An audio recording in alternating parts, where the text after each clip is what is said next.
Welcome back to Orion Talk Radio. Thank you guys for tuning in. We're going to continue the show now. I've got a special guest with me, Andrew Demeter, who is from Press for Truth. As I said, pressfortruth.ca, Dan Dix, and the good work that they've been doing out there for a while.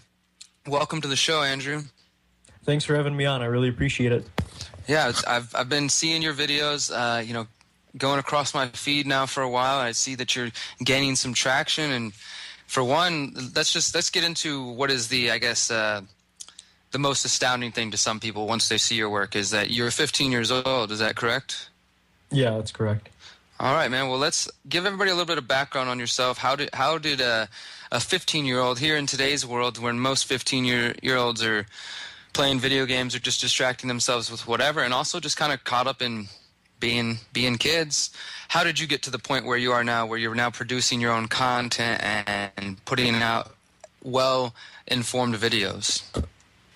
Well, yeah, like you said, I actually used to be a victim of the distraction of video games and all that, but I transitioned from that this past summer. So now about 8 months ago, I was at one of my friends. We were just going through YouTube and whatever, and we came across a Jesse Ventura True TV episode called The Denver Airport, or that's what it was about. And it just kind of showed how there were all these ominous signs and kind of clues left behind at the Denver airport, kind of implying from this elite body, the 1% and everything. And what that theory is valid or not, however you want to perceive it, I think that was kind of one thing that I can really concretely recollect that kind of got me thinking on this whole outside-of-the-box train of thought. So definitely Jesse Ventura was a big influence, also Alex Jones. I know he's a very controversial figure, but he definitely gets you thinking. You know, he definitely captures the essence and spirit of the liberty movement, and he's just a great character in my mind that has really got me on this whole liberty movement. You know, I think, like you said, he's a controversial figure, Jesse Ventura, some of these names you've thrown out there. But what I love is to hear what inspires everybody, because we all have our own personal journeys. You know, I'm talking to you from Houston, Texas, way down south from where you are. I've met activists from Denmark, from London, from Germany, Australia, all over the world. And everybody's got their own unique story of what brought them to this current point. So you and your friends are watching some YouTube videos. You hear about Jesse Ventura. You hear some Alex Jones. And, you know, did it just spiral out from there? What got you to the point of action? What got me to the point of action was after I started seeing this content and just thinking about it, I was like, wow, I really need to spread the word about this. It's just so incredible. I can't see how people are missing this stuff right before their eyes. So what I started doing was I started posting on Facebook, posting my political findings and such, and that gained a lot of controversy as well. During the State of the Union, that was another thing that I could really concretely recollect. During that, I was posting all these things, my thoughts on what President Obama at the time was saying, and that got some people thinking, definitely more engaged in the movement. But what really influenced me, another thing was during that State of the Union, actually, Obama was talking about the debt and everything and how far down in the hole we are. So I was thinking, I was like, oh, well, why don't we just make more money, print more money? And then I kind of got hit with the hard fact of reality that would obviously cause inflation. And I started talking to my, at the time, 8th grade social studies teacher, and she kind of enlightened me on a few things. She wasn't necessarily kind of like an off-the-track political ideology, I guess. Like I couldn't really necessarily define whether she was Republican or Democrat, but she definitely wasn't one of the outside-the-box thinkers necessarily. But she definitely enlightened me on some political things as well. So you've got influence coming in, and that's, you know, I think that it's just unique to take this slice of how it brought us all to a place of action, you know, because as I said, we've all got our own stories, and the people that we look up to it's a trip to end up working next to those people or to be right alongside, and it really is the idea that action is the best thing to do, that you can read about these things, you can watch YouTube videos, you can watch the documentaries, and you can stay afraid for as long as you choose to be, but eventually we have to move towards a place of action, which is why I love what you're doing, man, because it's very inspiring. I have a 15-year-old brother myself who I plan to show your videos, to show them, like, to show him not in the sense of like, hey, you should be doing this, but just to be like, look at what you can accomplish at your age, you know, because I'm 28 now and I've been awake, so to speak, for maybe 10 years or so, but in the past 3 years of starting the Houston Freethinkers and actually taking it to a place of action, and as I'm sure you've seen, when you take that first step, it changes everything for you.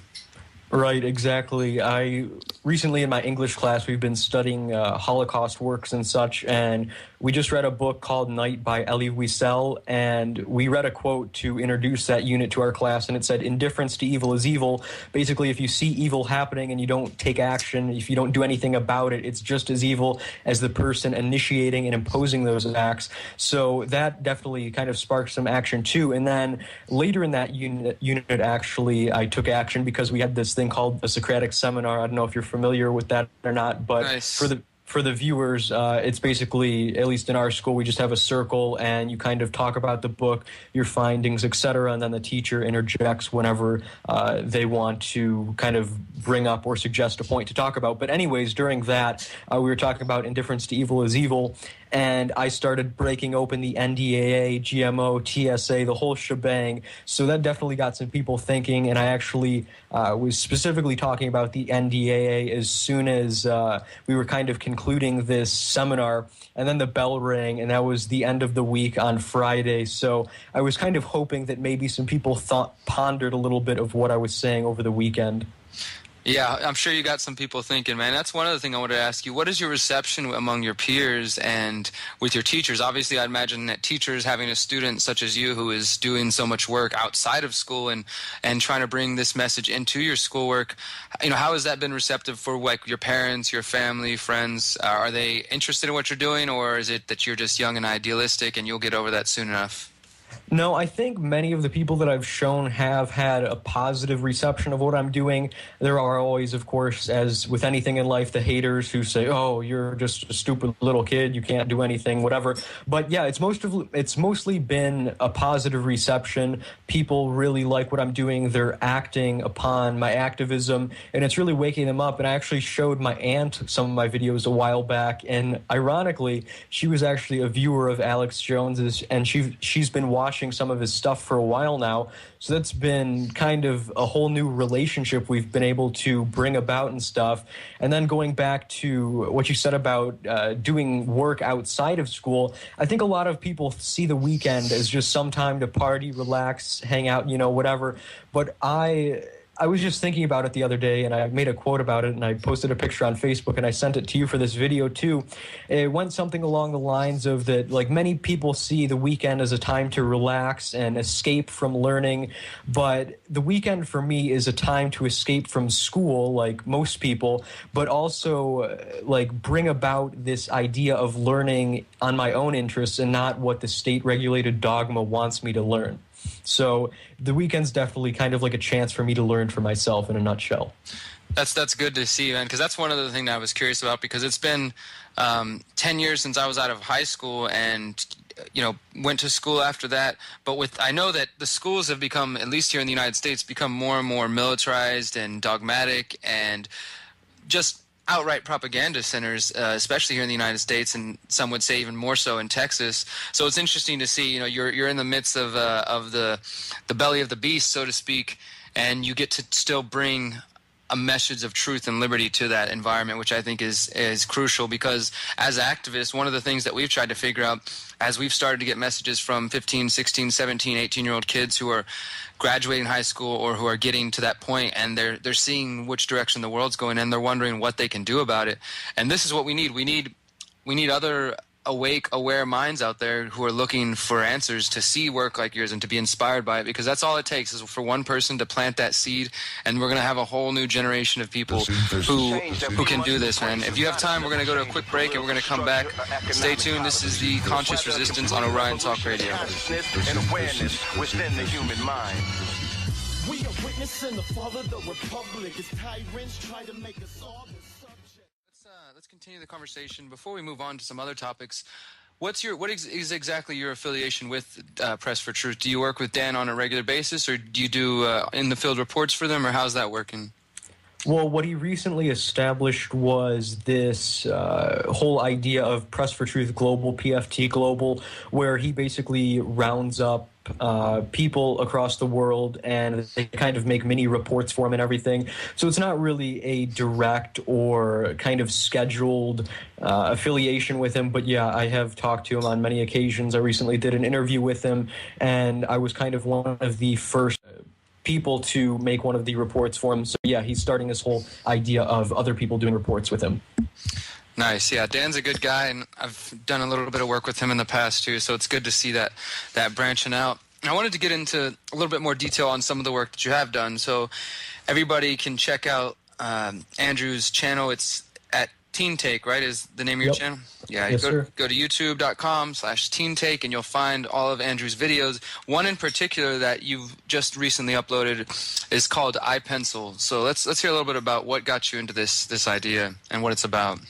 Yeah, so a while back, kind of a pretext to this whole video, this idea for this video, a while back, I've been affiliated with Adam versus the Man. I did an interview with him a while back, but anyways, he kind of got me hooked on this whole idea of voluntarism, basically having voluntary affairs in society and just living by that philosophy in general for your life and engaging in everything voluntarily. So he kind of got me turned on to that idea, and recently I ordered a book on Amazon called Everything Voluntary, and that is just basically a compilation of kind of probably like 50 of the best essays on voluntarism relating from politics to parenting to the economy and everything. And I read this one essay in there, and it was actually titled, obviously, iPencil, and it was by Leonard E. Reed, and I was inspired by that essay to make this video. And kind of the whole concept behind it is that there's no one mastermind that necessarily manipulates all these actions to make a simple thing such as a pencil, but there are these millions and hundreds of millions of know-hows throughout the world that know simple little incremental steps to making this pencil. And it kind of just says that, like, for example, if government were non-existent, if we were faced with anarchy, it would, people think like the mail would be impossible to deliver, but not ironically, but people would have this notion of spontaneous cooperation, and if it was a necessary facet in society to deliver mail for communication, then it would be able to happen through people spontaneously cooperating to form all these connections and networks of know-hows to do so. Exactly, the market would work it out, and this is something that I'm glad to see you exploring here, because having conversations with as nicely as I can say it, we'll call them statists, or those who prefer government means, they seem to lack a genuine understanding of human potential, human drive to live and to move forward. And I really, really just don't see a situation where tomorrow, let's use your example, tomorrow if they announce that they're no longer going to be distributing mail across the country or throughout the world, that, for one, the internet is here, but beyond that, people would find the means to communicate and to get information, even if that meant creating our own, mailing service. And that really is a result of the market. That's a result of having a voluntary society and not having a monopoly, not having a one-size-fits-all solution.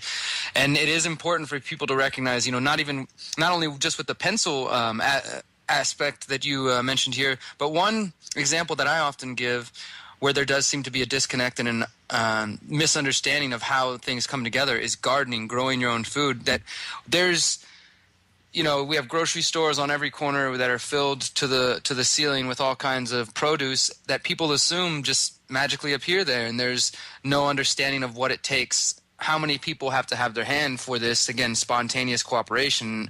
And currently we have a lot of outside influence through companies like Monsanto and that whole monopoly, but still at the base of it, it takes individuals to decide, hey, I'm hungry and I want food, so I'm going to go grow it. And now we've sort of relinquished our power and our ability over our own lives and given that over to others, whether it's by allowing people to make our furniture, to make our clothes, to grow our food, or just by being unaware of the processes themselves. Yeah, I agree with that. Recently, speaking of gardening, I saw this TED Talk about this guy in southern LA, I believe, and he grows his own food and stuff. He took advantage of these kind of isolated curbs and all these desolated or abandoned parking lots and stuff, and he started growing his own crops there and stuff. And he said, if anybody goes by, just take the food, whatever you want and stuff. And then of course the state comes and says, oh, you can't put this stuff here and everything. So it's just, if you had a free market, things would be so much better. People wouldn't be starving. They could take food as they wish with voluntary cooperation between people and making their own networks. But the state wants to have a monopoly over everything. They want to have centralized power, and it's just so disappointing to see how humanity is being degraded due to this want and thirst for power. That's exactly right. We've got about 4 or 5 minutes left in this segment. I might have you on for one more if we don't have time, because there's a couple other things I wanted to pick your brain about.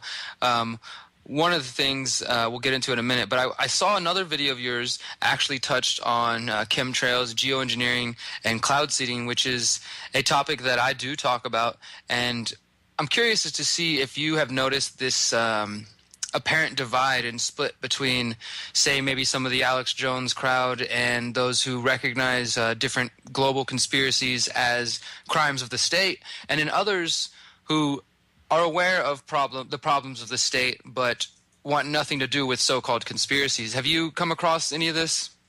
Well, I definitely can't stand how as soon as you decide to question an authoritarian precept that you're automatically regarded as some crazed conspiracy kook, because it doesn't give any regard for people's thought, and it just automatically makes them seem like imbeciles as portrayed by the media and everything. But yeah, I mean, not everyone, I shouldn't say that, but I think Alex Jones does fearmonger a little bit and say, oh, it must be poison that the government is implementing it through cloud seeding and such. But I do think that there is some validity in the whole chemtrail notion, because in one of my videos I mentioned this, obviously, as you said, and in Canada, in Ottawa, I believe, Ontario, there was this consistent chemtrail spraying Ontario, and all these people got so sick due to this certain chemical that was leaking into their water, and all these people had these terrible sicknesses and diseases. So whatever it is that they're doing, it's definitely not good, and there is Air Force documentation saying that geoengineering is possible. There are governmental scientists at HARP doing studies and stuff. So there's obviously some type of underlying motive behind this whole cloud seeding and geoengineering idea. Yeah, definitely, I would say so. And I agree with you on the whole fear-mongering aspect. Sometimes good things that Alex Jones talks about get pushed to the side because there's too much of a fear aspect, and many people don't want to go beyond that. We've only got a couple minutes left. I want you to the listening audience, to the other 15-year-olds out there, to the kids younger than you, and maybe even people way older than you, any advice you got on taking action, and be sure to let everybody know where they can find all your work. What I would recommend to take action is watch the mainstream media for a few hours, not too long, because you don't want to be brainwashed, and just look at all of the subtle little ways that they can manipulate your mind, and just look at every aspect of society and search for an underlying motive in everything, because the superficial thing that you see is not the true way it should be portrayed, because there are always underlying motives. There are always ulterior motives which people are trying to engage in, and just what you see with your eyes isn't the full picture. So that's pretty much the advice that I would give. Other than that, just search GMO, NDAA, TSA, search anything that you find on my channel at youtube.com/teamtake and also facebook.com/teamtake. Look through everything there and research it yourself. You don't have to believe me. I don't want you to believe me. Research it yourself, educate yourself, and you will live a much better life and awaken many other people and break the bondage that mentally enslaves you. That's 100% right, man. We can't be taking anybody's word for things out there. Thank you, Andrew, for coming and talking today. Continue to do what you do, man, and we will stay in touch. Thanks so much. That was Andrew Demeter of Team Take. He's a correspondent with Press for Truth Global. Check out pressfortruth.ca, and as he said, facebook.com/teamtake, youtube.com/teamtake. Check out his work. It's very inspiring to see somebody well, anybody of any age take action, you know, but it's even more special when you see the minds of the young are ready to advance our species.